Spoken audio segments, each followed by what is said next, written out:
What's going on, duelists? It's your boy Nick, bringing you today on the channel an update to my Dinomorphia deck profile for not only the post-ban list, but the post-crossover breakers format. For those of you new to the channel, welcome. My name is Nick. We do Yu-Gi-Oh! Content mainly focused around rogue and casual decks alike. If that's the kind of Yu-Gi-Oh! That you're interested in, then I highly encourage you to subscribe to the channel. We are currently working our way to 2,000 subscribers, and I need your help to get there. So Dinomorphia is a profile that I updated about maybe 3 weeks ago now at time of recording, and that was pre-Banlist. And I took the deck to my locals, actually took first with that particular build of the deck. I'll link that build in the description down below.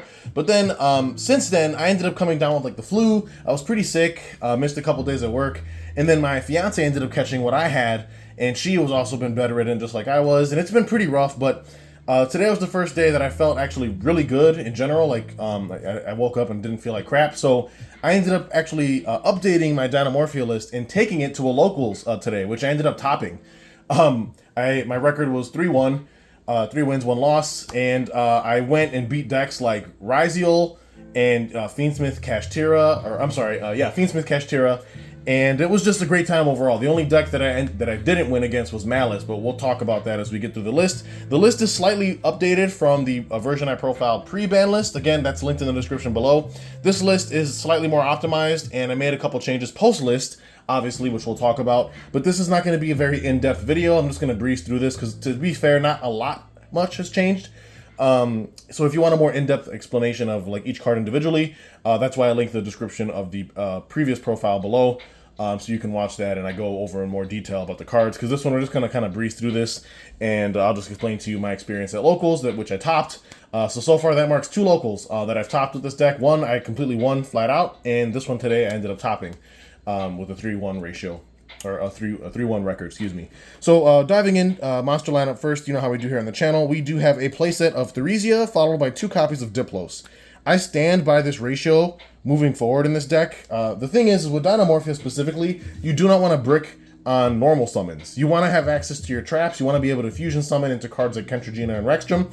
Drawing duplicates of these in your opening hand because you're playing too many is bad, which unironically ended up happening in Maliss, contributes to why I lost that match, because I actually hard opened double Diplos and didn't have access to other engine outside of that. And Diplos himself isn't really that great of a starter, especially when we're playing under Shifter, which the Maliss player had both game 1 and game 2, which is a little frustrating, but that's neither here nor there.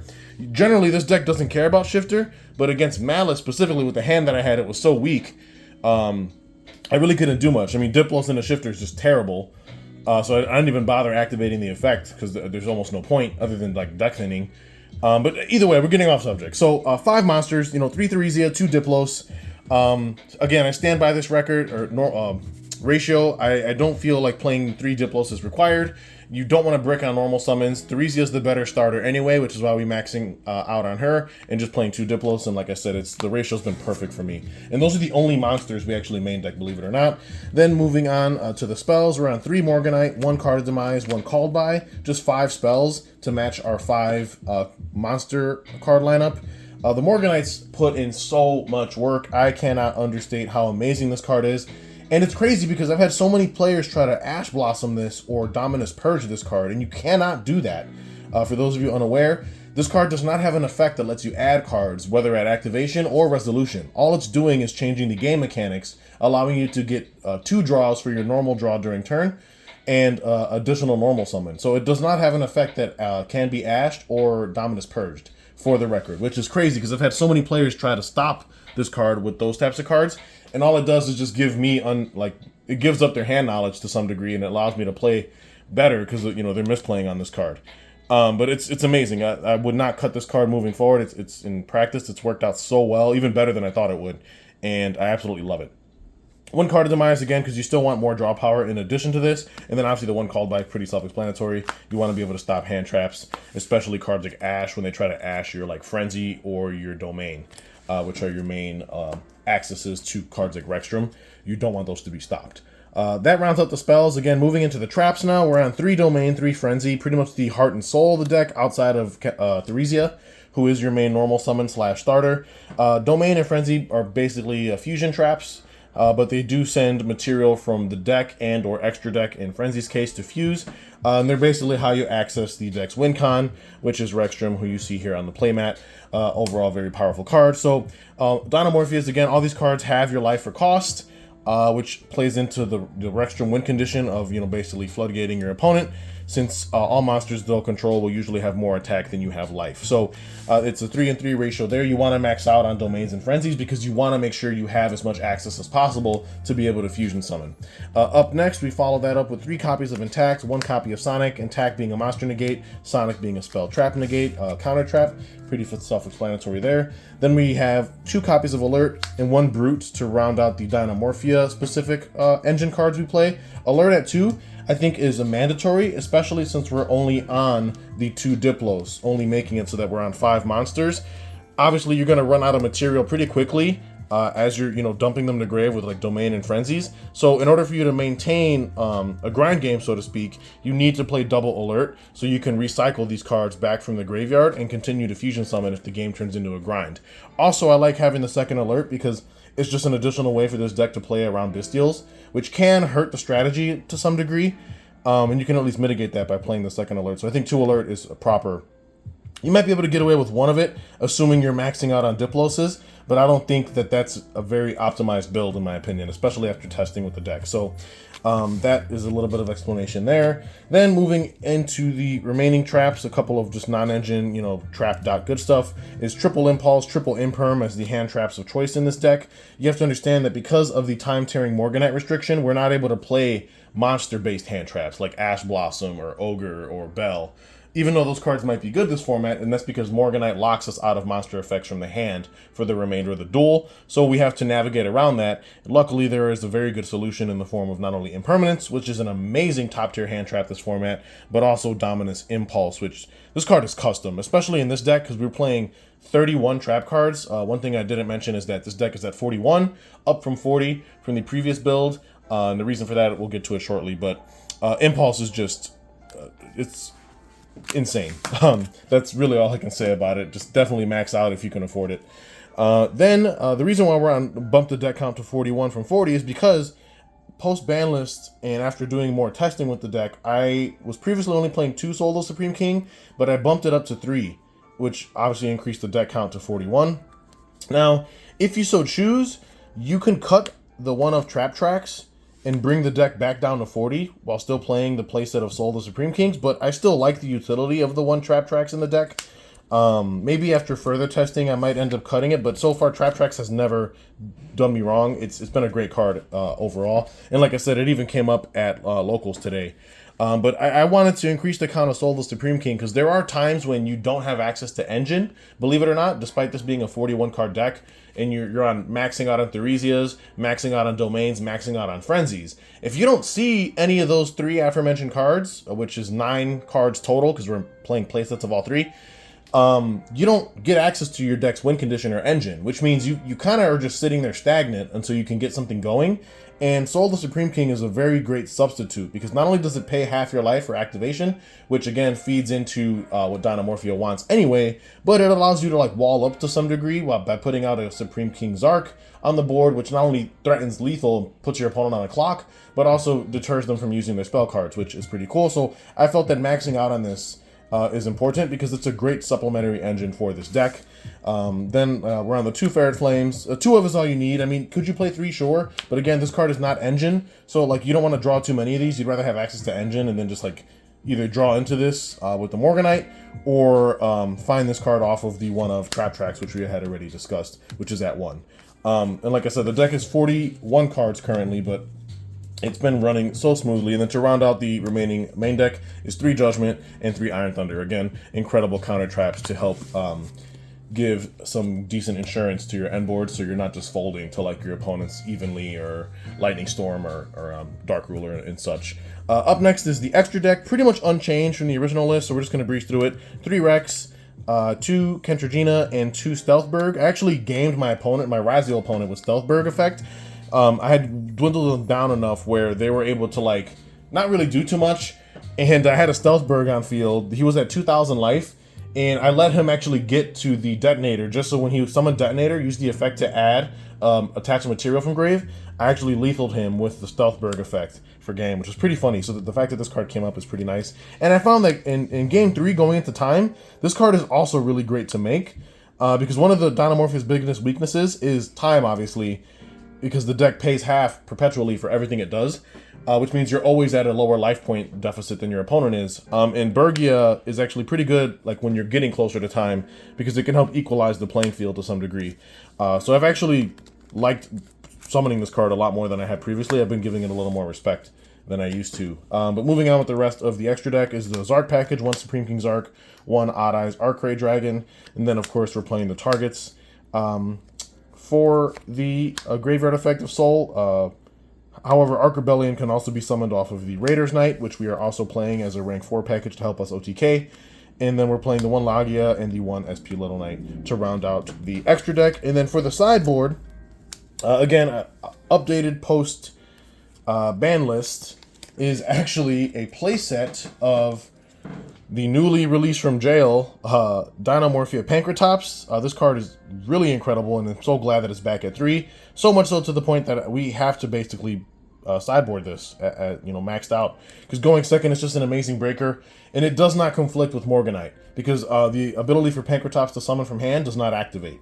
So you can still play Morganite and have Pank in the deck, because Morganite just says you cannot activate monster effects in the hand, but luckily Pank does not activate to special itself. It's an inherent summon.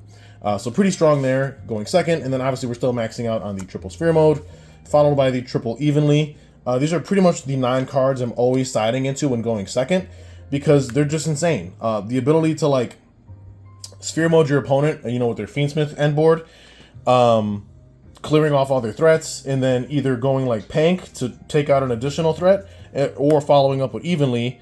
And then evenly and Pank do not conflict with one another. I know that might have come up to some of you, but you can just special the Pank, go battle phase. In battle phase, Pank effect to tribute and attempt to pop, which could force out an interaction or a negate of some sort. And then since you no longer control monsters, you can still evenly from the hand at end of battle phase, which is obviously pretty cracked. So that is my go second suite of cards for the side. And then if we're going first and or need matchup specific stuff, we're on 2 copies of Dominus Purge, a new addition to the side deck. Just 2, simply because you don't want to activate this card from the hand when you side into it, because it's going to lock you out of dark monsters and kill your whole deck's game plan. So if we side into this, we're mainly using this as a proper trap card, which might seem a little bit bad to some people, but I know Purge can actually hose several different strategies, and we play so many traps that like we have no problem like studying this and just like hard activating it. We don't really need to worry about using this from the hand, and because of that, it's only a 2 of. And then for our Maliss matchup and or Fiendsmith combo deck, we play a playset of Soul Drains, huge against those decks, and then 1 anti-spell for when we know we're going first. Soul Drains specifically are nuts. It actually held my opponent off during the Maliss matchup game 2, but unfortunately I didn't see Engine, so I wasn't able to capitalize on the fact that they couldn't combo, and ultimately ended up losing. But that's my updated Dinomorphia list for the post-ban list, December 2024. Like I said, this deck has not only won a locals in its previous state, but in the updated version post-list, I ended up topping, with a 3-1 record. The deck is absolutely incredible, very consistent, and so much fun to play. Might not be fun to play against, but it's also extremely budget outside of cards like Impulse specifically. I know Impulse is crazy expensive right now, but for the most part, everything else in this deck has received reprints and or is insanely cheap. Like I mentioned before, Impulse really is the only expensive card we're running. Everything else has a pretty budget price tag for the most part. So it's just a really fun and good control deck, kind of a meta call for the format, because, a lot has changed. We got a brand new set released, new decks in the format, and we got a ban list. So right now, going to like locals or any competitive events is kind of a crapshoot at what you might see, because there's all kinds of stuff coming out of left field. And I just felt like Dinomorphia really does a great job at handling all of it. It's a deck that doesn't really lose to Shifter most of the time. Unless, like I said, you brick like I did against Maliss game 2, where you open like double Diplos. I believe I had... Hold on, what did I have? Sorry. Just kind of going down the rabbit hole for 2 seconds. Pun intended, because against Maliss. Anyway, I think my hand was Diplos, Soul Drain. What did I have? It was a pretty terrible hand, if I'm being totally honest. Had like no access to Engine whatsoever. I think I had alert. Did I have alert? Yeah, I was going first. So I sided for going first, obviously. And then I believe I had an impulse. I think this was my hand going first against Maliss. Game 2. And game 1, I lost the die roll, opponent full combo. I couldn't really do much to in the way of breaking their board, especially going first, because obviously I wasn't. Game 1, you know, I'm not playing all the crazy side cards. But game 2, I opted to go first and completely just whiffed, honestly. Like, there's no engine here. And he shifted me. So, like, you could argue that, like, oh, Diplos is kind of a starter, although not great. Like, you can dump the Ryzeal. Like, you know, if they blow this up, you know, at least you could float. But I couldn't even do that because I was under shifter. Like, he shifted me in draw phase. And this was pretty much what ended up happening. I was just forced to, like, literally, like, set one, set the soul drain. But then, obviously, like, the alert is dead because I have no way to get Dinomorphia's engrave.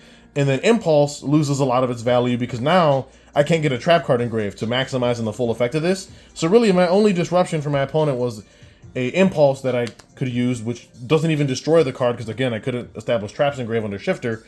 But generally, this deck doesn't have an issue with playing into shifter. Like, it just so happened that, like, I just didn't see any engine, unfortunately. And, of course, I draw the only 2-ofs in the deck.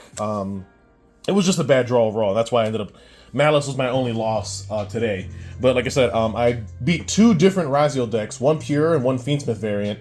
And then I also beat a Fiendsmith Kashtira deck list in... my last round. But overall, that was it. This wraps up the video. Again, I promise not to make this long. Hopefully all of you duelists have a happy holidays. I cannot guarantee that I'm going to be posting a video before Christmas. Again, I'm just going to be busy with work this week since I missed a couple days last week, and going to be trying to catch up on stuff. And then obviously once the holidays hit, I'll be busy with family. So I'll try to bring you guys some content as soon as I can. But for the time being, you know, Merry Christmas, Happy Holidays to all of you duelists. And like I said, stay tuned, subscribe. We're working our way to 2K subs. And I am definitely going to be in the background cooking a lot of stuff up for the channel, especially come the new year, new format, new decks. So you definitely don't want to miss out. But like I said, like, comment, subscribe. Let me know down in the comments below what you think of my Dinomorphia deck list. Like I said, completely fun to play. I wholeheartedly believe that I can go up against Maliss. It just sucks that, like, I happen to draw, like, the worst hand the deck could produce into shifter on top of that, which really sucked. Because, like I said, generally the deck doesn't care too much about shifter for the most part. You can still establish your Rex and everything. Yeah, you're losing a lot of, like, graveyard follow-up, but for the most part, it doesn't, like, you being shifter does not prevent you from getting to your win con. But unfortunately, you have to open access to engine for that, and I just didn't. So it is what it is. It's neither here nor there. Sometimes that's the way the cookie crumbles. But with that being said, guys, this is Nick hitting that end phase. Peace.